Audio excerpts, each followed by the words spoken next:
नमस्कार, बुलेटिन में आपका स्वागत है। आपके साथ मैं हूं जीनत सिद्दीकी। शुरुआत करेंगे बुलेटिन की इस वक्त की बड़ी खबर के साथ। सुप्रीम कोर्ट ने चुनाव आयोग को निर्देश दिया, हर विधानसभा की एक की बजाय 5 बूथ की वीवीपैट की गिनती, वीवीपैट स्लिप गिनने में ज्यादा वक्त लगेगा। ईवीएम से वीवीपैट पर्चियों का मिलान कराना होगा। चुनाव के नतीजे आने में हो सकती है देरी। वोट गिनने में एक की जगह 2 दिन भी लग सकते हैं।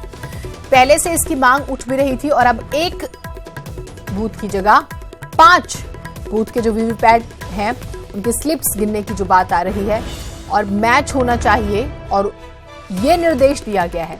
तो जो रिजल्ट्स आने हैं 23 तारीख को, हो सकता है कि उसमें वक्त लग जाए।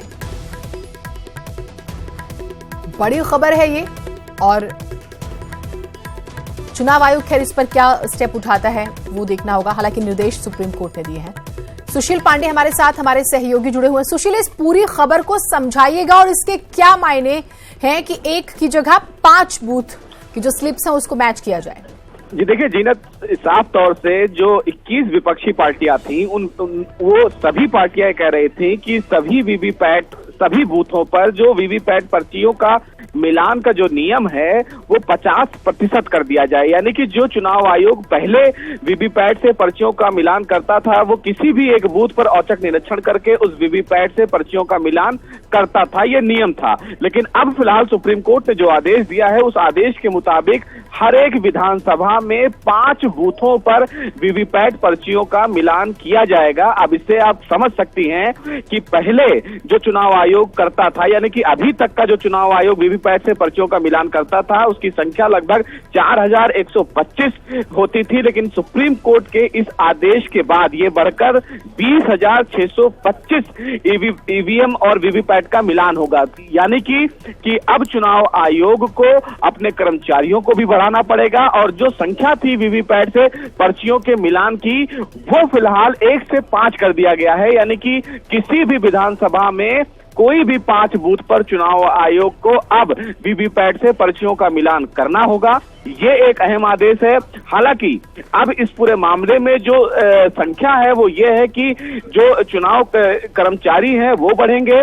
पर्चियों की मिलान की जो अगर संख्या है और उनको औचक निरीक्षण किया जाता है तो जो समय है वोटिंग गिनने की, काउंटिंग की, वो बढ़ जाएगी। और ये सही है जीनत कि जो चुनाव में नतीजा आना था उसमें डिले हो सकता है।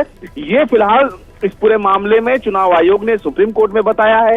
लेकिन 21 विपक्षी पार्टियां लगातार ये कहती आ रही थी कि 50% वीवीपैट पर्चियों से मिलान करने पे चुनाव में पारदर्शिता बनी रहेगी, और इसी के मद्देनजर सुप्रीम कोर्ट ने ये आदेश दिया है। यानी कि अगर इस पूरे मामले में चुनाव आयोग ने फिलहाल इस चीज का जीनत विरोध भी किया। उन्होंने कहा अगर अधिक गिनती वीवीपैट पर्चियों से मिलान किया जाएगा तो मानव त्रुटि यानी कि गिनतियों की संख्या में कहीं ना कहीं गड़बड़ी आ सकती है। चुनाव आयोग ने यह भी कहा कि जो 21 विपक्षी पार्टियां इस प्रकार का तर्क दे रही हैं उसका निष्कर्ष और एक कुल मिलाकर आप थोड़ी सी स्थिति असमंजस वाली नजर आ रही। देखिए अभी क्या कुछ रिएक्शंस आते हैं, क्या कुछ होता है। लोकसभा चुनाव 2019 की लड़ाई जीतने के लिए भारतीय जनता पार्टी ने संकल्प पत्र के नाम से अपना घोषणा पत्र जारी कर दिया। बीजेपी ने अपने संकल्प पत्र को संकल्पित भारत, सशक्त भारत का टाइटल दिया है। संकल्प पत्र में किसानों और राष्ट्रीय सुरक्षा को सबसे ज्यादा तवज्जो दी गई है, जैसा कि उम्मीद की जा रही थी। राम मंदिर पर भी संकल्प पत्र में बात की गई है और निर्माण की संभावनाओं को तलाशने की बात की गई है। कांग्रेस पहले ही अपना घोषणा पत्र लेकर आ चुकी है, जिसमें उसने न्याय योजना का ऐलान किया है।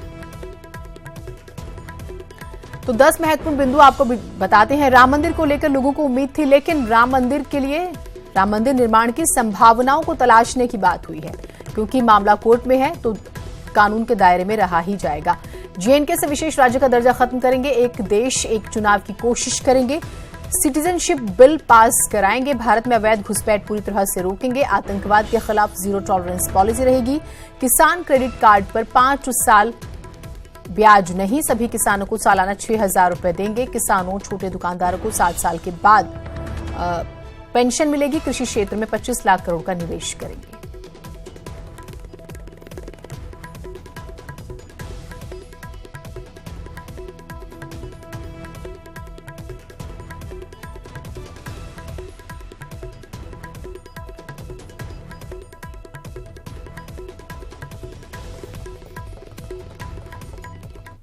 राष्ट्रवाद ये हमारी प्रेरणा है, अंत्योदय ये हमारा दर्शन है और सुशासन ये हमारा मंत्र है।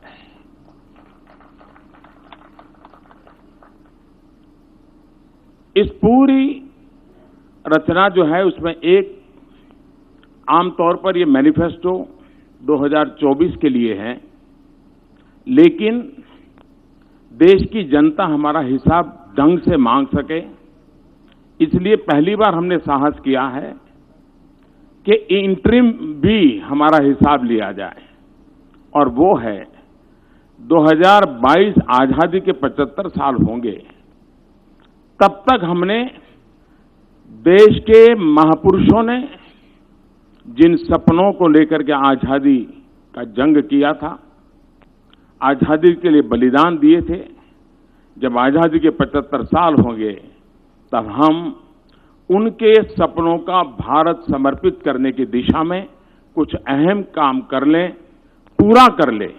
इस उद्देश्य से 75 वर्ष 75 लक्ष्य ये हमने तय किए हैं, 75 निश्चित कदम हमने तय किए हैं। ये अपने आप में टाइम बाउंड, वेल डिफाइंड शायद ही कोई घोषणा पत्र में या संकल्प पत्र में आप पहली बार देख पाते होंगे। राम मंदिर का जहां तक प्रश्न है, पिछले चुनावी घोषणा पत्र में भी हम लोगों ने जो संकल्प किया था उसी संकल्प को हम दोहराते हैं। सभी संभावनाओं को तलाश करेंगे और हमारा यह प्रयत्न होगा कि जल्दी से जल्दी सौहार्दपूर्ण वातावरण में भव्य राम मंदिर का निर्माण हो जाए।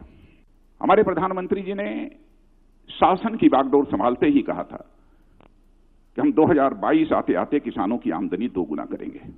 यह हम फिर से अपने उसी संकल्प को दोहरा रहे हैं और उस दिशा में हम 5 वर्षों में तेजी से आगे बढ़े हैं। घोषणा इस संकल्प पत्र में यह भी कहा है कि 1 लाख तक का जो क्रेडिट कार्ड पर लोन मिलता है, 1 लाख तक का क्रेडिट कार्ड पर जो लोन मिलता है उस पर 5 वर्षों के लिए रेट ऑफ इंटरेस्ट 0% होगा, 0% ब्याज दर पर 1 लाख का वो कर्ज लेंगे। ग्रामीण क्षेत्रों का विकास, हमारी यह धारणा है कि जब तक इस देश के किसानों का विकास नहीं होगा, जब तक इस देश के गांवों का विकास नहीं होगा, तब तक सचमुच हमारे देश के विकास का जो स्वप्न है वह साकार नहीं हो पाएगा। इसीलिए दृढ़ इच्छा शक्ति का परिचय देते हुए हम लोगों ने फैसला किया है कि हमारे प्रधानमंत्री जी ने, अध्यक्ष जी ने, कि 25 लाख करोड़ तक का ग्रामीण क्षेत्र के विकास पर 5 वर्षों में खर्च करेंगे। 25 लाख करोड़। अभी हाल में ही एक किसान सम्मान निधि योजना आदरणीय प्रधानमंत्री जी के द्वारा लॉन्च की गई थी, यानी एक इनकम सपोर्ट था इस देश के किसानों के लिए।